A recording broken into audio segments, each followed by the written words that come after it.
fala que havia uma grande festa em Jerusalém. A Bíblia fala que ali havia um pavilhão. E quando eu fui estudar sobre esses pavilhões, ali eram as coisas dependentes. É onde aquelas pessoas necessitadas ficavam ali isoladas por um período, pelo momento. Era uma pessoa que a Bíblia fala que ali em Jerusalém, quando uma pessoa tinha um problema físico, a pessoa era isolada, a pessoa tinha que ficar afastada do arraial. Mas a Bíblia fala que o meu Jesus, ele não faz ressurreição de pessoa. O meu Jesus, quando ele chega, alguma coisa acontece, e hoje ele se faz presente nessa noite. Ele vai mudar a história aqui essa noite. Abacaxu de que me faça. Quando eu começo a discutir um texto, eu peço Jesus para abrir o leque da revelação.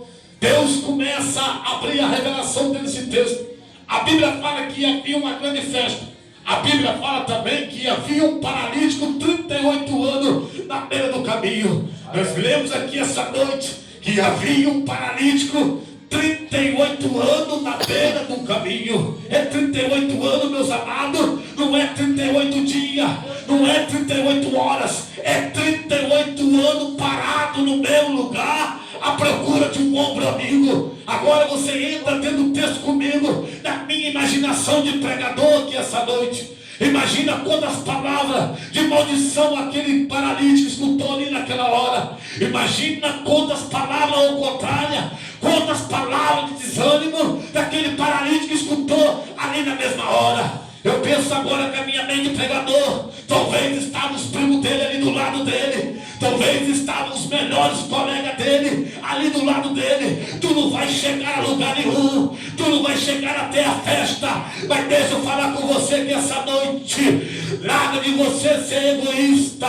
A Bíblia fala que quando Jesus, ele chega até o paralítico e pergunta ao paralítico: o que quer que eu te faça hoje? O paralítico fala: não tem homem algum que quando move as águas me presta o ombro e me leva até o tanque. Eu quero abrir um parênteses aqui, meu pastor. Muitas vezes está acontecendo isso no nosso meio. Muitas vezes é egoísmo da nossa parte.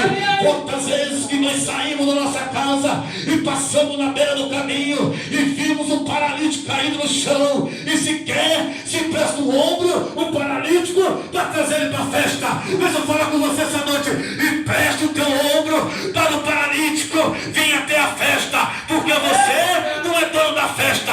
Quem é dono da festa é Jesus Nazareno, e se ele é o dono da festa, se ele é dono da festa, o milagre vai acontecer. Se ele é dono da festa, o milagre vai acontecer. Abacaxu de que me faça. Mas pregador, que paralítico é esse? Eu não quero pregar o paralítico físico, eu quero pregar um paralítico espiritual aqui essa noite. Eu quero pregar um paralítico espiritual aqui essa noite. Eu não quero pregar um paralítico físico. Não. Juntamente comigo hoje.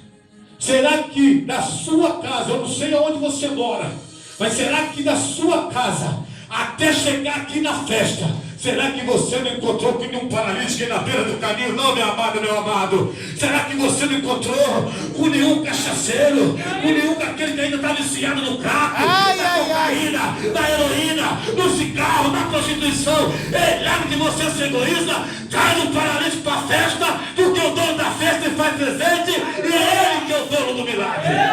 Ele faz o milagre. Abacaxu de que me faça. Deus, ele é fiel, amado. Ó, vem comigo. Estou encerrando já. Eu estou pregando a minha história. Eu estou pregando a minha história, pastor. Eu estou pregando a minha história. O paralítico que um dia também estava na beira do caminho. Um paralítico que pela sociedade, pela comunidade, ninguém dava nada. Eu estou pregando a minha história dentro do texto sagrado. É assim que foi na sua vida. Foi assim na vida de muita vida dos irmãos. Mas deixa eu falar com você nessa noite. Quando Jesus chegar na sua vida, quando Jesus chegar na sua festa, a sua festa não vai acabar, porque a sua festa vai continuar, porque diz a palavra do Senhor. Aleluia, Jesus.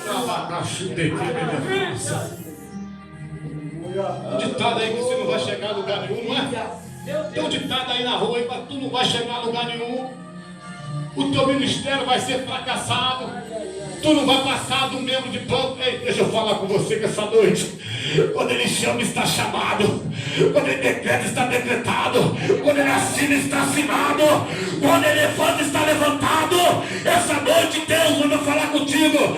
Há uma porção do Espírito Santo aqui sobre essa igreja aqui essa noite. Glória a Deus. De água viva Deus. jorrando sobre aqui essa noite.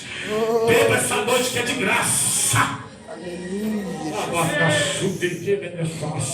Aleluia. 38 anos esse paralítico ficou na beira do caminho. Aleluia. Amado, quando eu ainda muito jovem, eu vim numa família muito humilde, uma família muito pobre. Minha mãe de 6 filhos, né? Analfabeta, pai analfabeto, né? Muito pobre de marré mesmo. Quando matava um franguinho, eu comprava um franguinho. Era uma coisa mais alegre dentro de casa. E naquela época nós sabemos que eu tinha que ser educado. O pai tinha que comer o peito, né? O dono da casa tinha que comer o peito do frango. Quando sobrava uma asa, era uma alegria danada. Mas a gente ficava alegre, ficava satisfeito. Quando tinha um macarrão com massa ainda, mais alegre nós ficava ainda.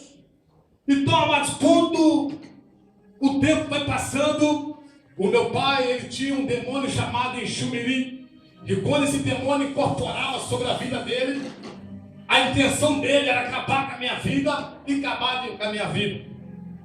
Eu era 6 irmãos, mas o demônio que incorporava sobre o corpo dele, ele só via eu. Muitas vezes o meu pai me tirava do meio dos meus irmãos. Muitas vezes me amarrava com corrente, me colocava cigarro quente, me batia, me espancava. Porque o diabo sabia, não era ele, era o que estava nele. Porque o diabo sabia, eu tenho que botar ponto final na história dele aqui agora. Eu tenho que acabar com a vida dele. Porque se eu não matar ele aqui agora, ele vai estar lá naquela cidade, contando que Jesus ele ainda não mudou, ele ainda continua fazendo milagre. Ele faz presente aqui. Aleluia, Jesus. Eu comecei a entender quantas vezes que eu ficava chorando pelos cantos, quantas vezes que eu ficava julgado pelos cantos. O tempo foi passando, eu fui crescendo. Eu não tinha o privilégio que essas crianças têm hoje de estar dentro da igreja evangélica, escutando a palavra do Senhor. É por isso que a Bíblia fala lá em Provérbios: ensina um caminho que o menino deve andar, para quando ele crescer e não se perder. Você está no lugar certo, na hora certa, crianças. Deus tem uma grande obra para fazer na vida de vocês. Deus tem bênção para entregar na vida da mãe, na vida do pai. Porque quando o pai e a mãe obedecem à voz de Deus e começam a trazer as crianças para dentro da casa dele, Deus se agrada. Deus se agrada e entrega uma bênção especial. Porque Deus é fiel àquele que é fiel a ele. O tempo foi passando. Esse paralítico ele foi crescendo. Muitas vezes, meus amados, meu pastor, chegou um certo tempo, quando eu cheguei na minha casa, eu ainda criança, a minha casa estava fechada. Eu lembro como se fosse hoje o mês de junho, o mês de julho, um mês muito frio. Hoje está uma bagunça danada, porque hoje eu não tenho mais tempo. Né? Mas naquela época, quando era mês de junho, era um mês frio, era toda a festa junina naquela época, né? E quando ali estava muito frio, balançando o beijo. Quando eu cheguei em casa, o portão estava trancado, já não tinha mais ninguém lá. Eu comecei a perguntar onde estava minha família tinha ido embora, ficou eu abandonado, sozinho, criança ainda. Quando eu comecei a chorar, chegou a mulher, perguntei à mulher: cadê a minha família? Você só foi para um bar chamado Jockey Club. E aí me pegaram pela mão, me levaram embora também. Quando eu chego dentro do Jockey Club, ali encontro com meu pai. E quando encontro com meu pai, pergunto: cadê minha mãe? Você não te quer aqui não. Eu deixei você sozinho lá para você se virar, porque você não faz parte da minha família. Eu comecei a chorar. A minha mãe foi e me levou para dentro de casa, para perto dos meus irmãos. Mas o demônio que estava sobre a vida do meu pai era tão ruim que queria acabar com a minha vida. Quando certo tempo eu cheguei e estava sentado jogando bolinha de gude, muito triste, de cabeça baixa, porque eu não podia ter uma bicicleta, não podia ter uma bola. É por isso que eu quero falar com vocês hoje, pai e mãe que está me ouvindo. Quando seu filho te pedir alguma coisa, se você puder dar, você dá. Porque se você não dá, o traficante vai dar, a prostituição vai dar, a cachaça vai dar. Essa noite eu falo para você, essa noite, se você puder dar, dá. E o nome do Senhor vai ser glorificado. Porque hoje o Deus do ouro, dono da prata. E a Bíblia fala que todos nós podemos naquele que nos fortalece. E quem nos fortalece é Jesus Nazareno. Glória a Deus. Então foi passando o tempo. Chegou um homem, bateu nas minhas costas e perguntou por que eu estava triste. Eu falei assim, eu estou triste porque eu não posso ter uma bola e não posso ter uma bicicleta. Ele falou assim, olha, eu vou te dar essa bola, eu vou te dar essa bicicleta e vou te dar um nome, que esse nome vai explodir para os 4 cantos desse Brasil inteiro, tu vai ficar famoso, tu vai ser bastante conhecido, tu quer? Eu falei, eu quero. Ele me pega, me leva para a casa dele. E quando eu chego dentro da casa dele, move, a casa não tinha não, mas droga e armamento tinha para todo lado. O tempo foi passando, meus amados. Eu perguntei a ele, vou fazer o quê? Mas para mim era para virar uma massa, ou capinar um canteiro, ou capinar uma coisa. Ele disse, não, tu vai só fazer aquela fila ali, tu vai só entregar alguma coisa para aquele pessoal. Eu sem entender nada, sem conhecer. Eu comecei a entregar droga, comecei a ser aviãozinho do tráfico com 12 anos de idade. O tempo foi passando, comecei a fazer viagem. A primeira viagem que eu lembro como se fosse hoje, foi lá em São Paulo, lá em Capão Redondo. Quando eu cheguei em Capão Redondo, lá em São Paulo, um lugar muito grande, um lugar muito esquisito, uma favela, uma periferia. E quando eu chego lá, o carro começa a ficar partido e a droga